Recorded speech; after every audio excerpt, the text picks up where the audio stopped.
What's up, Mets fans? Welcome back to Mets post-game show right here on all the channels, X and on Twitch. Mets fans, we did it, baby. I don't know how. A lot of highs, a lot of lows, a lot of highs, a lot of lows, but we did it. Chris, take it off. I'm going to take the last shot of the Henny right now. Have fun, buddy. How you doing? Oh my goodness, guys. What can we say? Our New York Mets are playoff bound. That's what we can say. What a crazy, and my jaw is still absolutely dropping. Like, I have no idea what to say. Obviously, we're going to talk about this game. Please hit the thumbs up if you're here, subscribe to the channel, all that good stuff. But listen, Carlos Mendoza, first of all, let's just open up this stream by reiterating what the broadcast said. First manager, obviously, since Buck Showalter, and the only manager in New York Mets history to make the postseason and get a postseason appearance in his first year as a rookie manager. Listen, this is a testament to how gritty this team has been all season long. And we're going to get into the X's and O's of this game because obviously this is the post game. But Mets fans, we can finally relax. We can breathe. I about lost it as soon as I saw Ozzie Albies hit that double. I thought that I was gone, to be honest with you. I thought that I was gone. Yep. But our MVP, and honestly, I'm going to stamp it right now. The MVP of the National League. I don't care if he actually wins the award at all or not. He is the MVP in my book. I know he's the MVP in your book, and he should be the MVP in a lot of Mets fans' books because this was going to be a crushing loss if it weren't for Francisco Lindor. Francisco Lindor to come into that ninth inning and do what he did. I'm at a loss for words, Rob. This was one of the best games, I think, on both sides that have been played in the entirety of Major League Baseball. And on the last day of the season, Mets fans, give yourselves a round of applause. Let's all give ourselves a round of applause. Let's spam those W's in the chat. Yeah. And let's spam the playoffs in the chat. W, W, W. And now we can breathe easy for game 2. Let's get it. Oh my God. Man, I mean, this game is nuts. Like, the Mets got shut out by Schwellenbach. Couldn't touch him. The Braves bring in one of their high leverage releases in Jimenez. Couldn't do anything. Bringing Iglesias, he couldn't do anything. And I brought this up during the live stream during the game. We used Brazaben and Ottavino in this ball game, and we found a way to win. And I know we used Maton and Diaz throw like 60 pitches in 2 games, right? But you had to win, right? I don't know how people were feeling. Some people were saying take out Diaz. I don't think you could have. Honestly, Chris, I'm not sure. Like, I don't know. I honestly don't like. He got it done. I mean, and what about that? How about Lindor gets the game-winning home run, and he gets the last out to end the ball game? I mean, you couldn't write it Full better. circle moment. Full circle moment, Rob. Full circle moment. And like, yes, you're 100% right. You could not have taken out Edwin Diaz in that situation. Obviously, if the Mets had faltered and went on to lose that game, everybody would be complaining about how he pitched 26 pitches the night before, right? Obviously, he forgot to cover first base on that Jared Kelenic base hit that Pete Alonso made a great diving stop on the line. Listen, stuff happens in baseball, but again, we were complaining for what, the first 6-7 innings about this entire offense and how they could not score a run, right? Especially when you had opportunities of runners in scoring position galore with Harrison Bader and his missed opportunities, right? Like, this offense finally came through, and it took a tremendous, and I really want to make sure that everybody, because I forgot, I think it was Todd. Shout out to Todd if you're in the chat. You said it in your in-game live stream, Rob, and I completely agree.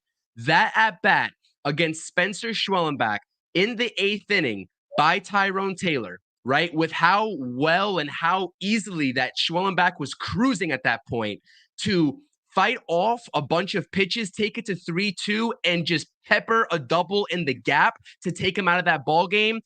Do not remember, when we're talking Mets playoff baseball, right? Obviously, we have a short turnaround tomorrow. We're going to be doing a pregame stream and all that stuff. We got you guys covered. Do not forget about that Tyrone Taylor at bat at all.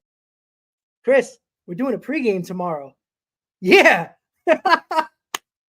We Oh, live to see another day on the pregame, Rob. listen, my glass was full. Everybody, right in the start, I went just like this. It was full for pregame. I was sipping throughout the game. It's done. Like, my head hurts. I'm not sure if it's the Mets or the drink, but it's, hey, give it up for those Met fans in Atlanta, because they had to deal with the fans in Atlanta as well. Good job, Met fans. I know a lot of people that are there. My group chat, my phone is just blowing up right now. It's insane. I don't know. I'm excited, nervous. Like my hands were shaking. I mean, Tyrone Taylor at bat, Chris. When you just brought it up, Todd brought it up. Good job by Todd. 9-pitch at bat, and then getting on base, regardless if it was a double or not. It was just getting on base. The key to that was the 9-pitch at bat, because you got Schwellenbach out of the game. And look, we didn't go through the C level or B level pitchers from the Braves. It was high leverage, best pitchers they could have thrown you in that spot of Jimenez and Iglesias. And the Mets put up 6 runs, and Diaz didn't have it in the 8th, right? Maton didn't help his cause, but he pitched 3 days in a row. And I know what Mendoza, a lot of people were talking about Jose Butto. I completely understand. 100%. And I would have been okay with that. I think everybody probably would have been on board.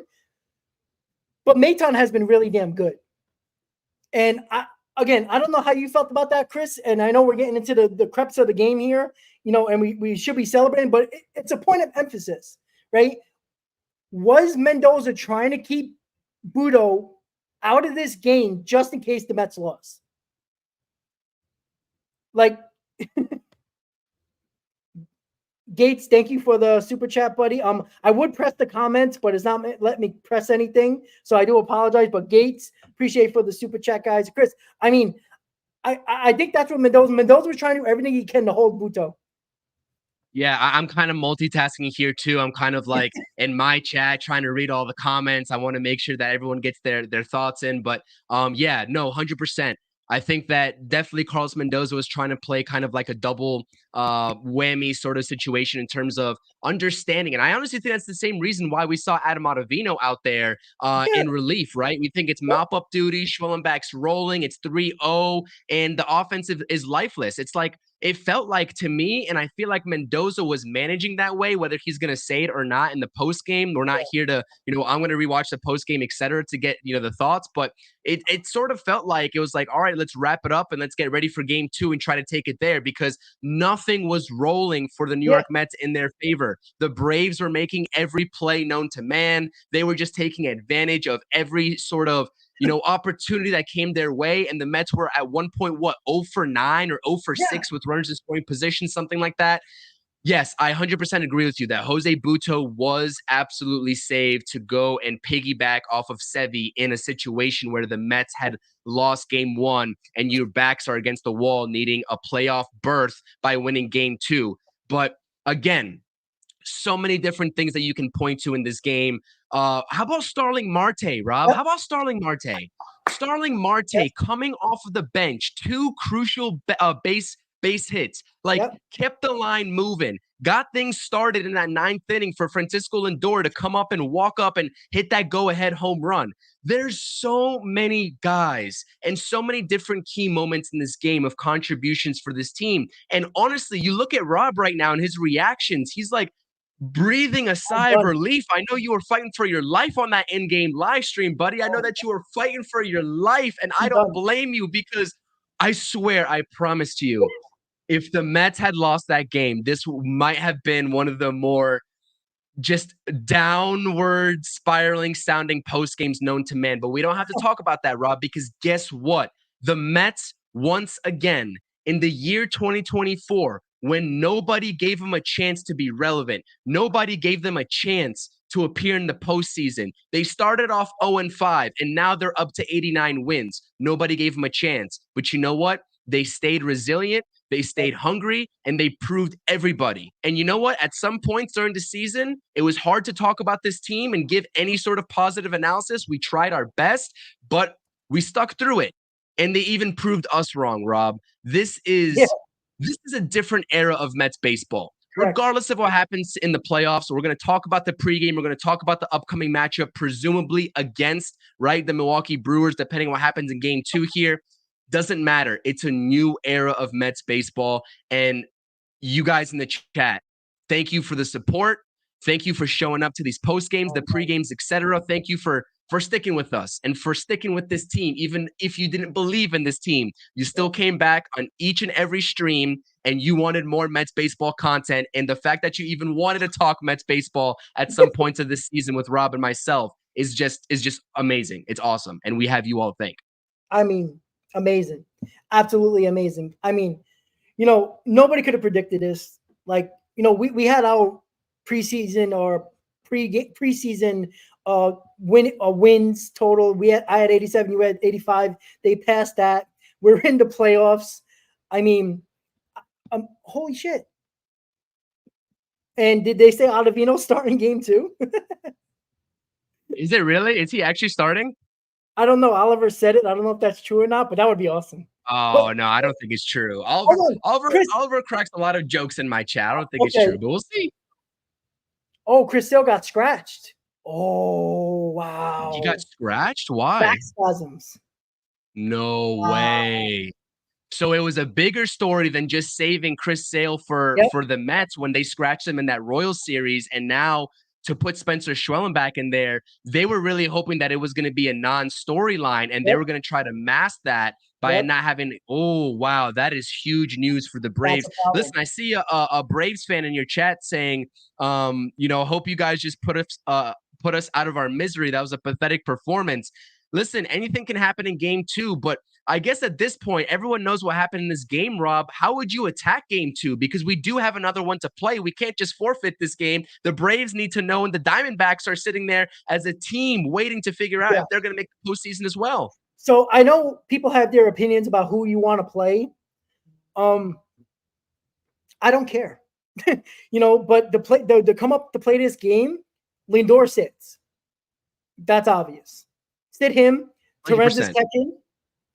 After that, you have to play enough people. Now, the Mets can you can't take guys off the roster now and replace them without an injury because they have to be off the roster for the entire first round.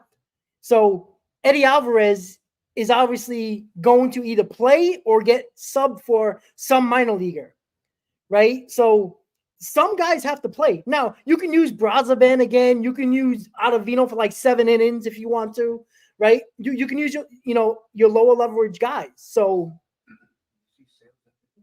no, my dad just said Sale's not pitching, so he just told me just now. So it is confirmed back spasms for Sale, and that's look. The Braves were hiding it the whole time. It didn't make sense that they didn't pitch him. And you know what? Good job by Gary, Keith, and Ron. They said it the other day. What if it's an injury? And they're hiding it. Great job by them because all of us thought he was just fine. So listen, this 2 guys, Alvarez and Lindor, not playing at all. Other than that, you're gonna have to play some people. Like Acuna is gonna play. I would sit Iglesias, to be quite honest with you. Keep him off his feet. I think Eddie Alvarez plays. I think that's going to be your middle infield duo is Acuna and Alvarez. Eddie Alvarez, that is. Yeah, I would play. I think you could play Alvarez, put him at first base or something like that, or third base, excuse me. I'm sorry. And put somebody at first. I don't care. I mean, grab a pitcher. Brazaban, can he play first? Go ahead. I don't know. Would you throw Vientos out there at first base? Yeah, I would. Just in case. Okay. Just in case. Yeah, I would do that just to keep him off, keep him not really guarding the hot corner. And put anybody at third base. I don't care. Put is DJ Stewart around? Put him in there. Why not? I honestly just don't get hurt. Please, just don't get hurt. Everybody calm down. Look, Ottavino and Brazaban, pitch him 13 innings. I don't care. Just throw him out there. Ottavino, here, big moment for you.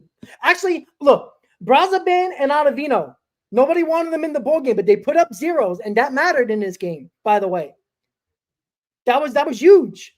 That was huge. Ottavino and Brazaban was in there because Mendoza was thinking about game 2. Let's be honest, and we all were. So Ottavino and Brazaban put up a 0 in 2 innings, got the job done. Just nobody get hurt. Nobody. Please. Just play your game. Play hard because look, do I want to beat the Braves today in game 2 and knock them out of the playoffs? Absolutely. But at the expense of using a major pitcher or getting somebody hurt that we need in the playoffs? No.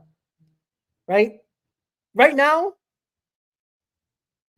just keep people healthy. And that's obvious. And you know what you can do? You can play whoever's an original starter in the lineup that's going to play. You're probably going to take him out in 5 innings and then put other people in that might have played the first game as well. So 5 innings apiece, keep people somewhat sharp, but not playing anybody the entire game.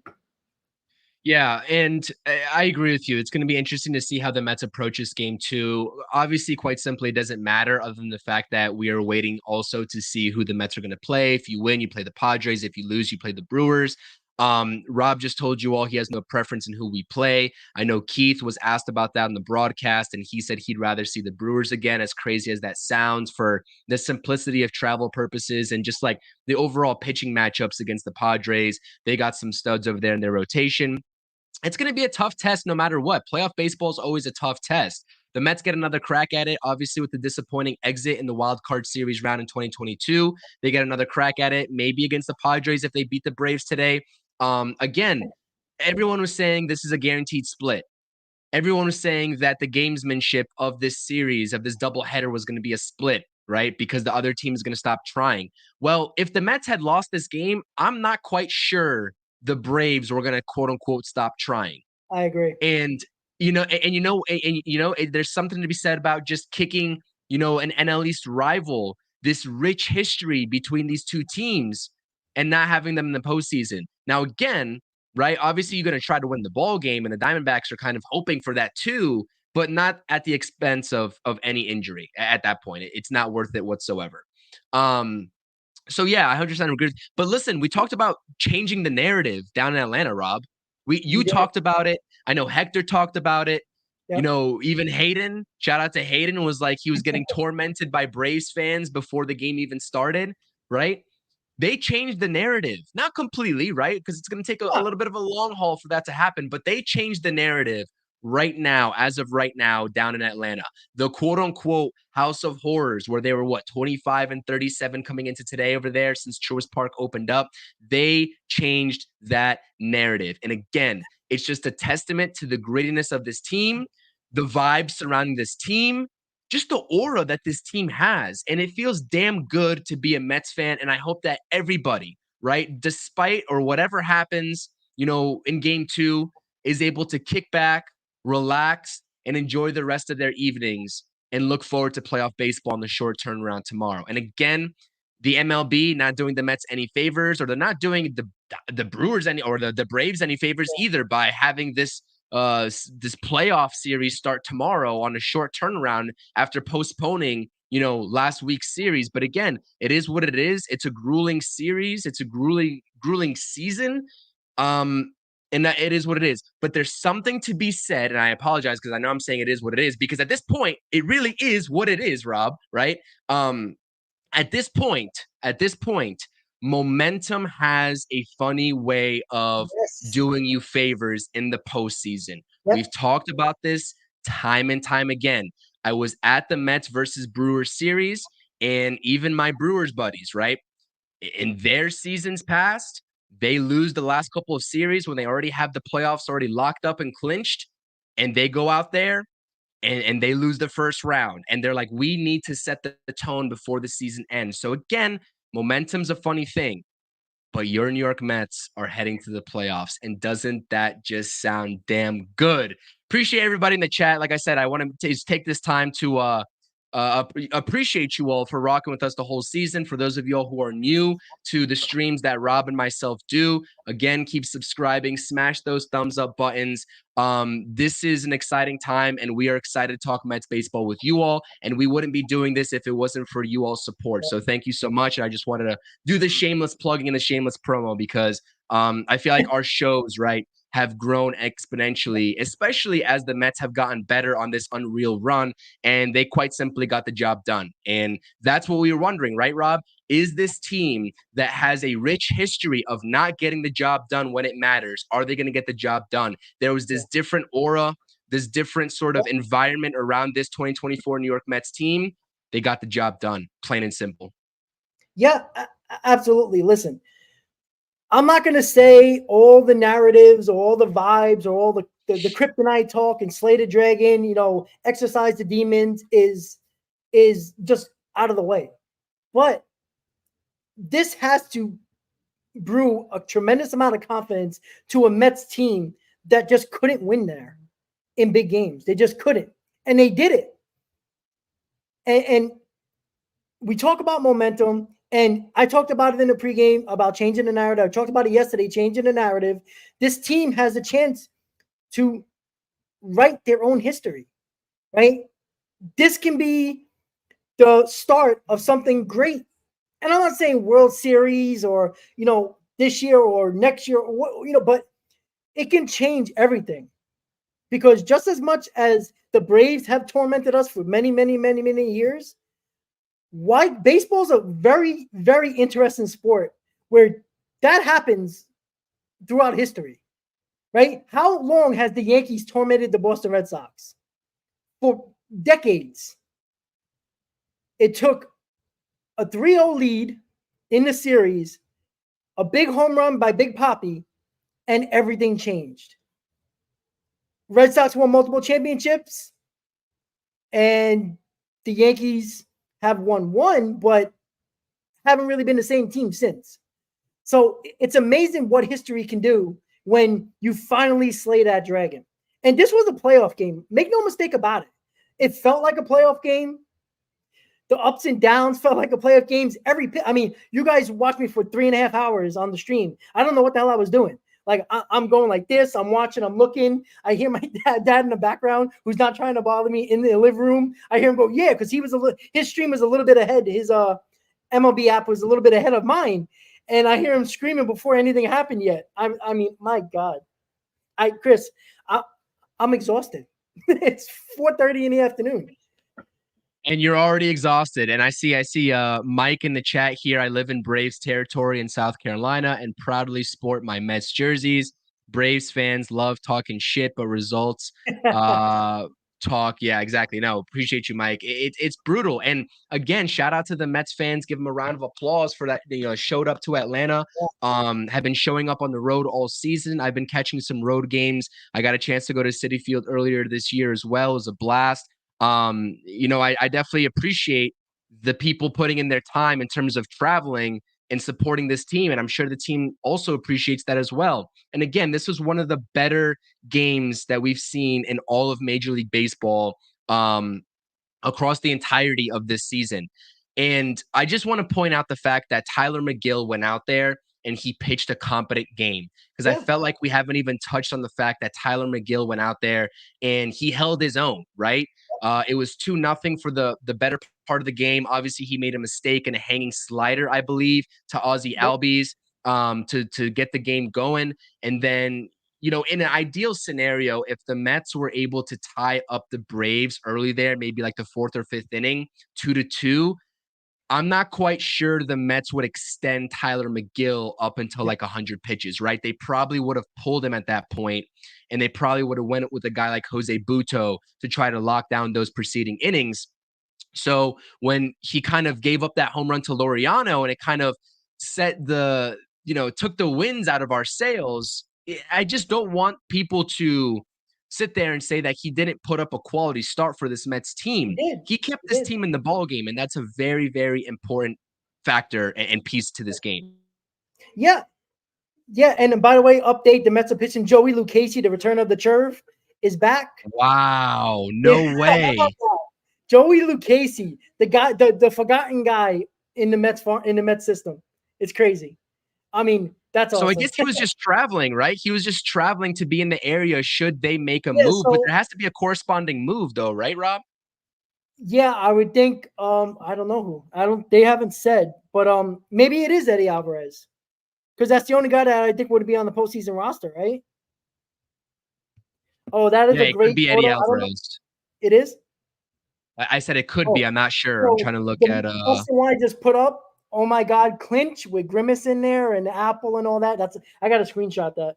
I'm gonna frame that fire. sucker. That's I like that. fire. That's Yeah, that's fire. nice. All Ooh, right, we so can enjoy the rest of our day now. Obviously, we're going to be watching game 2. This is awesome. I hope everybody in the chat is having a fantastic day. And if you weren't having a fantastic day, hopefully the Mets made it a little bit better for you all. That's what baseball is all about. they optioned Alex Young, so Alex Young is not gonna be a part of the playoffs. Interesting. So, is Joey Lucchesi on the 40 man? He might be a lefty out of the bullpen in the playoffs. I think he might be on the 40 man. I don't see any reason why he wouldn't. Let me look that up real quick. Hold on, hold it down real quick. Because Mark Gooden, who is like the troll guy on X, he put up Mets lineup for game 2: Grandison, Tejada, Flores, Mayberry, Campbell, Duda, Lagares, Recker, and Colon. But yeah, I'm kind of thinking because Danny Young's our only lefty. So if Joey Lucchesi's on the 40 man, he replaces Young on the roster for the playoffs. Even if he is Joey Lucchesi could have been the 29th man today as well for the doubleheader. So wow. I mean, amazing, guys. I mean, just an outstanding, like the Mets could have easily just buried themselves in the dirt, heads in the dirt, when it was 3-0 in the 7th. They could have easily done that. They didn't. They came back. They got down. They came back and won. I mean, awesome. Like there isn't anything to say because this was an unusual ball game, right? Multiple big leads, comfortable leads. Both teams had 3-run leads at some point in this game, and they both blew it. But the Mets prevailed. Francisco MVP Lindor with the 2-run homer in the top of the 9th, crushed that ball. Honestly, when he hit it, I thought it was a pop-up. Like I thought Michael Harris was gonna track that down, and Michael Harris's money out there, and especially when I heard Ron Darling in the background, because it seemed like they were having kind of a little bit of mic issues between Keith and Ron, but I heard in the background as Gary was making the call, he said that's gone, and I was just like, I saw Michael Harris climbing that wall. I was like, oh no way, he's gonna get that. Guys, if Michael Harris would have caught that ball and robbed the home run, I would have canceled my YouTube channel. I couldn't deal with it no more. That's just the end. That is just the end of my 30 plus years on this freaking planet. I would have walked away. Somebody would have ended the stream. I would have walked outside and just shoot me. Like that's what I would have said. Like seriously, like I don't even know if I would have been on this post game if Michael Harris caught that. And Michael Harris, by the way, is an absolute stud. Especially right. We know his bat and how well he hits against the Mets, but that guy is, and as young as he is just a premier center fielder, especially getting to balls in the gap. So again, Francisco Lindor, he hit him where they ain't, and they ain't over the fence. So that's what we got. We got to go ahead 2-run home run, and I love it. I love it. Oh man, like I don't think I ever felt an emotion up and down so quickly in 2 innings. Like it was depressed throughout the whole game, like just lifeless. Like I'm just like, you got to be kidding me. Like bad at bats. They got a couple of hard hit balls off of Swellenbach, but look, again, we already talked about this a couple of times in the stream. That Tyrone Taylor at bat, regardless if he didn't get on or not, he got Swellenbach out of the game with that 9-pitch at bat. Then he gets on and just slowly but surely coming back, relax. Oh, wow. 3. All right. We tied a ball game. All right. And then base hit 4-3. And then Nimmo with a bomb to right field. Just a shot. I mean, that ball's still going. Like that ball's heading back to off Queens. of Iglesias too, by the way, who has absolutely pretty much owned the New York Mets in his career with a 2.41 ERA. I was very curious. I said it in your in-game chat. What are the approaches going to be against Iglesias and Brandon Nimmo? He did a little bit of like a pimp job too. Like he was watched it just go. And I was just like, holy, where did that come from out of Brandon Nimmo? Did you see him go like boom, boom, like that after when he was running the base? This team is vibing. This team is. Wow. Oh, by the way, Rob, Joey Yeah. Lucchesi is on the 40-man. He is on the 40-man. He's going to be the lefty in the playoffs in the bullpen, which is smart because, I mean, you're going to need it because you're not going to have a lefty if Danny Young's off the team now, or at least off of the postseason roster. So Was you got it to have Danny or Alex Young? Oh, Was excuse it me. I'm Danny or sorry, Alex? Young. That's my fault. You're Alex gonna have Young. two lefties anyways, because you're still gonna have Danny Young. Yeah, I'm sorry. Alex Young was the 29th man. So there you go. There's that he had to be the 29th man. They didn't really bring that up. So yeah, I'm sorry. That's my freaking Youngs. Alex Young, Lucchesi's replacing Alex Young, not Danny Young. That's my apologies. So okay, so there is a possibility still that Joey Lucchesi might be another lefty in the bullpen. We might need him as a starter. I mean, he might go deep into this game. Who knows? He might pitch all day, but he might be an option as a bullpen arm as well. So, but again, regardless of that situation, Danny Young, it's not Danny Young, guys. I apologize. That's on me. It's Alex Young. So Joe Lucchesi's the 29th man. So great. Wonderful. And game 2, thank you, Chris. You just put it in the chat, is at 4:50. So about 5 minutes. So we're gonna end the post game. Are we gonna end it? Yeah, we're gonna end it soon, right? A couple minutes. Chris gotta get ready. Yeah. Get everything ready to go. I know you're gonna be flying in a couple hours. I'll send you the post game link for after game 2 if you can make it. Awesome. If you can't, we'll see. Fly safe and be ready to go tomorrow. That's Pre-game tomorrow. That's right. Yeah, that's right. I would love to be there on the post game. I guess we're gonna say our final thoughts here in the post game. I definitely appreciate you all coming out. And just rooting for this team the whole season, right? I mean, we are all diehard Mets fans. We appreciate the support on the channel. Again, if you're in Rob's live chat, come over to my chat, my channel. Make sure you subscribe. If you're on my channel, if you don't subscribe somehow, I don't know how, right? You wouldn't be subscribed to Rob, but make sure you go subscribe over there. We're going to get you all covered for, the pregame and the postgame content tomorrow after game 1 of playoff baseball. October baseball is back for this New York Mets team. It's back in Queens, right? You see here, playoff baseball is back in Queens, baby. Let's get after it. I do have to catch a flight today on my way back home. Unfortunately, I have my travel set up here, so I wanted to make sure to take some time and appear on these streams. But thank you all to those of y'all who subscribed. Again, let's see what happens in game 2. Stay healthy, first and foremost. Regroup. Yep. I know there's going to be a little bit of a celebration after game 2 because the MLB mandated that whoever won game 1 could not celebrate until after game 2 happens, which is absolutely ridiculous, I guess, but whatever. They're running a tight ship. I don't know. They did it to themselves in terms of this tight turnaround. But again, we'll see some celebrations, and then D saying there needs to be some drunk videos from the Mets. I was like, no drunk Mets, hopefully tonight, because you gotta be ready tomorrow. They're gonna they got a game tomorrow, and they're gonna celebrate. We all know that, but short turnaround. I just wanted to bring it up that if the Mets play Milwaukee, they're playing the earlier game, which is like 4:30 in the afternoon, and if they play San Diego, it's at night, 8:30.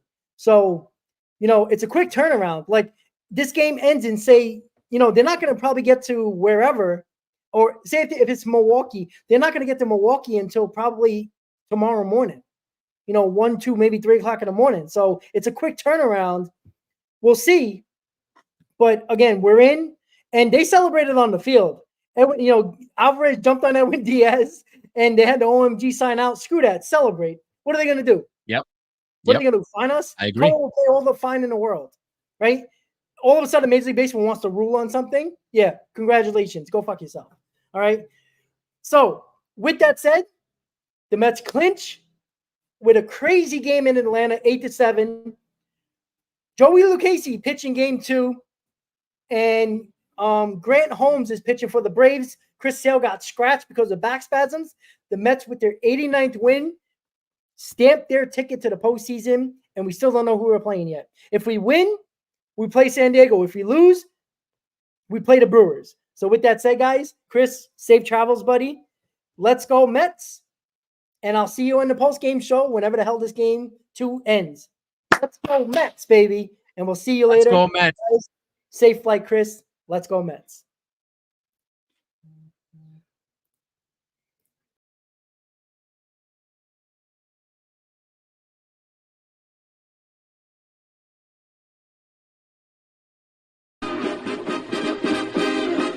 Meet the Mets, meet the Mets. Step right up and greet the Mets. Bring your kiddies, bring your wife. Get